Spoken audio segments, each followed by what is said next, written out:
DNA review. Our genetic information is encoded by the DNA double helix. When DNA is read or transcribed, one strand of the double helix serves as a template strand. The specific order of the 4 bases encodes genetic information and serves as the blueprint for our genetic makeup. Each rung of the DNA ladder is called a base pair. In total, the human genome consists of about 3 billion base pairs and encodes about 30,000 genes.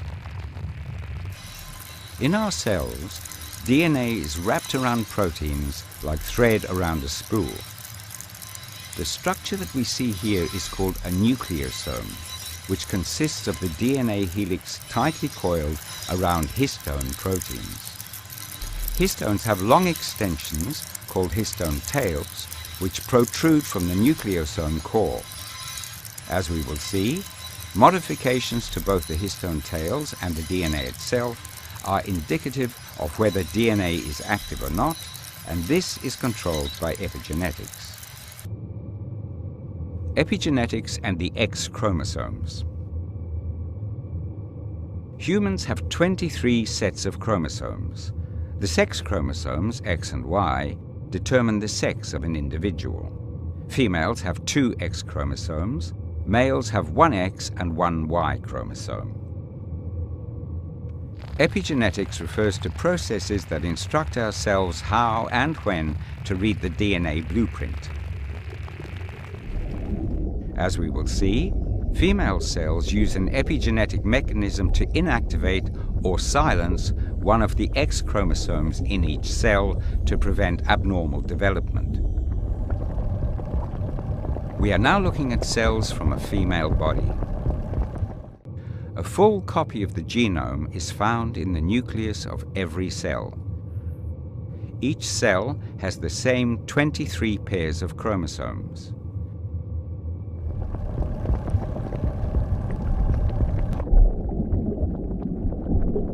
We can now see individual X chromosomes. Highlighted here are 2 X chromosomes from one cell. The inactive X is compact in appearance, whereas the active X occupies a much greater volume, despite the 2 chromosomes having the same gene content. We will now take a look at each X chromosome at the molecular level, which is at approximately 1 million times magnification. The active X chromosome. The active chromosome has a dispersed or open appearance, often described as resembling beads on a string. Molecules involved in gene transcription can access open DNA. The active X chromosome has specific active histone tail modifications that tag the DNA. In the next few shots, we'll look at examples of molecules that can access the active X chromosome. Transcription factors can bind open DNA. These proteins are important in transcription initiation. They can recruit other proteins, such as histone-modifying enzymes. A new modification is added to a histone tail.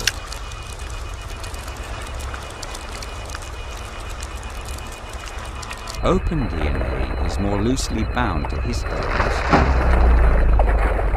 which allows for nucleosome disassembly. Nucleosome remodelers can also access the active X chromosome. These proteins slide the nucleosome along DNA. Ultimately, these changes open the DNA and allow RNA polymerase, the DNA reading enzyme, to access and transcribe DNA into messenger RNA. The inactive X chromosome. The inactive X chromosome is more tightly bound and condensed than the active form. This means that the DNA is less accessible to molecules involved in transcription.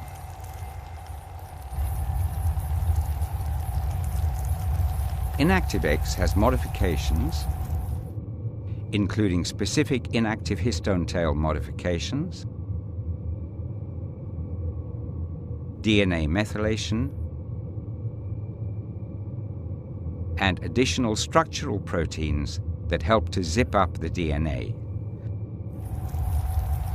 Ultimately, this compact version of the chromosome is unable to be transcribed and is therefore silenced. So let's compare the two X chromosomes directly. The active X has a dispersed or open appearance. This means the genes on this chromosome are active or on. The inactive X has a condensed or closed appearance, meaning that the genes on this chromosome are inactive or off. Histone tail modifications and DNA methylation are examples of epigenetic marks, modifications that distinguish between the active and inactive chromosomes. Epigenetic inheritance can be visualized by the process of X inactivation. This is a close-up of a single cell from a 100-cell embryo, an embryo which is approximately 4 days old. At this early stage of development, female embryos still have two active X chromosomes. One X chromosome is inherited from the father, the other is inherited from the mother.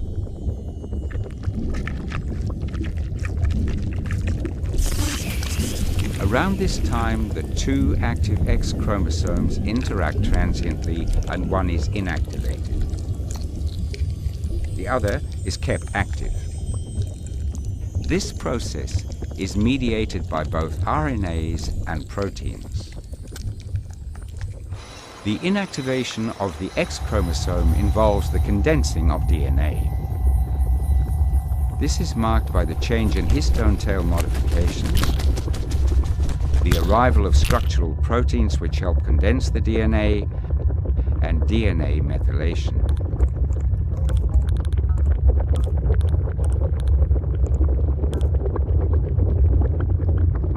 X inactivation is complete at the end of the 100-cell stage of embryo development. The decision of which chromosome to inactivate is surprisingly random, and individual cells can have either the maternal or paternal X chromosome remaining active. However, from this point on, each cell will remember which X chromosome it has activated and pass this information on to its progeny as the embryo develops. This is an example of epigenetic inheritance. The same pattern is maintained into adulthood. Let's look at the female adult.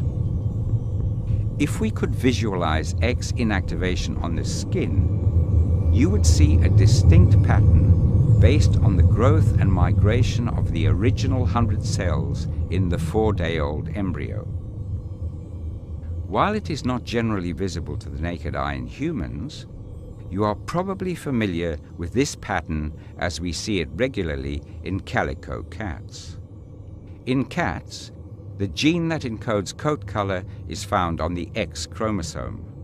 As a result, only female cats can inherit two different coat color genes. If this happens, she will exhibit that characteristic tortoiseshell coat because of X inactivation. Why is epigenetics important? The epigenetic regulation of DNA is not peculiar to the X chromosome. In fact, it is used throughout the body to turn different genes on or off in different cell types. For example, the insulin gene is switched on in pancreatic cells where insulin is made, but is inactive elsewhere in the body. Antibody genes are active in the antibody-secreting plasma cells of the immune system, but switched off elsewhere in the body. And just as epigenetics is important for normal cell function, when things go wrong, it can lead to disease.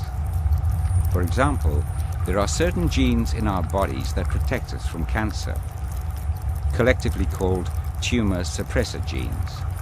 These genes are usually on. Some diseases can cause the aberrant inactivation of these suppressor genes, which can lead to cancer. Scientists are trying to understand how epigenetic regulation controls normal development and how epigenetic mistakes cause disease. By understanding the mechanisms involved in epigenetic control, they will also start to look for new treatments that will override the epigenetic marks that cause disease.